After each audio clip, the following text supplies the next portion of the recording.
That's a mighty interesting hat you found. Why don't you tell us about it? Well, I'll tell you, my old hat is kind of different. I got this hat off old Manny Gammage about 1972.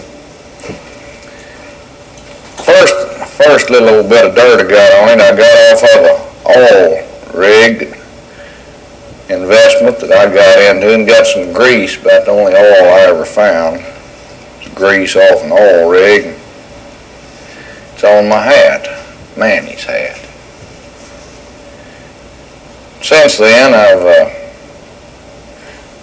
had an opportunity to water my horses and out of my hat.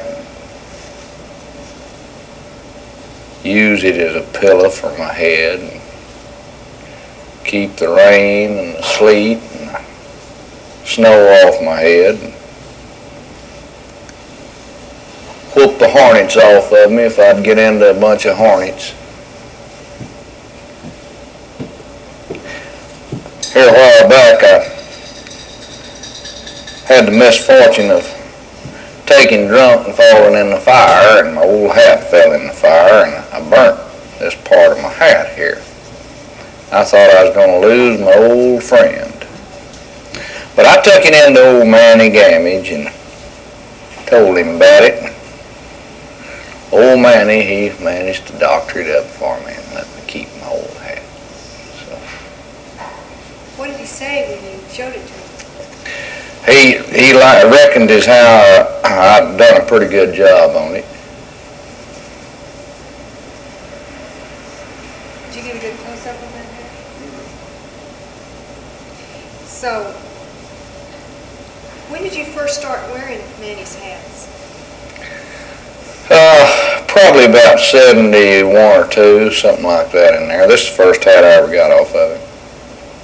I've been wearing hats that he's made for me pretty regular ever since, but this is my old friend.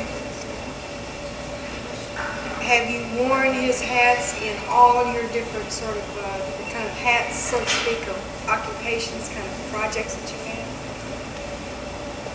Yeah, pretty much. Yeah, I've managed to do 2 or 3 different things in my life.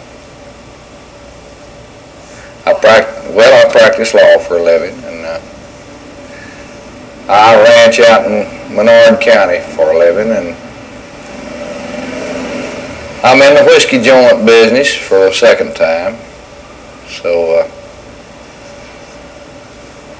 and I probably just nearly anything else you can name, I've tried. You come from the Western tradition, several generations. Yes, ma'am, I'm a Texas boy, born and bred. And what about cowboy? Well, I have what I think is one of the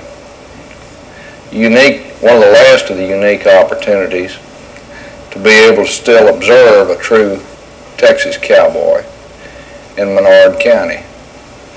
There are still a few boys out there that have been raised to be able to really say that they truly are cowboys.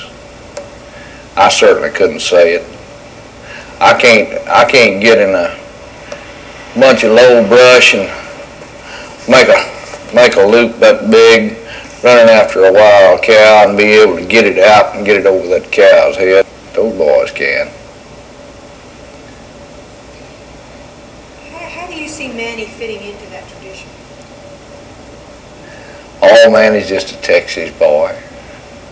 Same way, you know, and that's probably why we like to wear his hats. Because he's one of our kind of folks. Who's your friend there?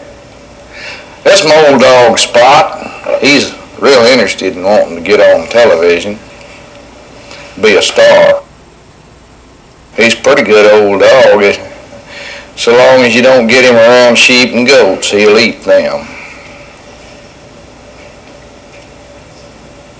He's good with the cows. Yeah, he's good in working wild cattle because he'll get in there under the brush with them and he'll get them out of there where for a cow to get in there under that brush where you can't get under it if you're on horseback, and if you get off your horse, the cow will run at you.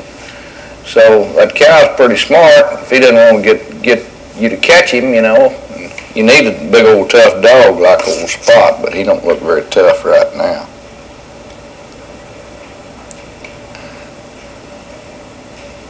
What do you think the future of is for places that are like this, that are real Texas places? I'm beginning to wonder if maybe we've all outgrown them. I see all these folks coming down here from the east wanting to come down here to Texas, and that's fine. We all had to come to Texas sometime or another. But most of the folks that I see coming now to Texas want to bring their tradition with them rather than kind of get into our tradition. And so I see a movement away from us being able to maintain a Texas tradition in our music, a Texas tradition in our principles and our honor and the way we treat people. But one of the fine things that you're doing for my friend Manny Gammage is that you're putting him in a position to be able to let it be known to people that he's still got that honor. He's still got that means of being able to know that his word's his bond, and that he's going to be treated like his customers are going to be treated like they'd want to be.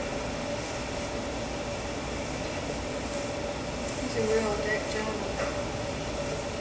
Well, he's also owl-headed, darling. Have you ever tried to go in and order a hat that he didn't want you to have? Well, no, because Manny and I kind of have a unspoken little deal with one another. He takes one look at me just like I took one look at him, and we both understood we were pretty owl-headed. And so he kind of leaves me alone, and I leave him alone. And if I come in there and want something, he doesn't question me about it. He just says, by golly, we'll get her for you right quick.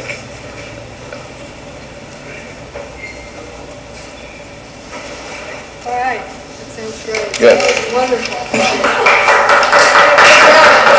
Listen, you know what we're trying to do, of course, is spread the word about Texas and try to keep documenting what we're hoping won't be lost. So I'm glad.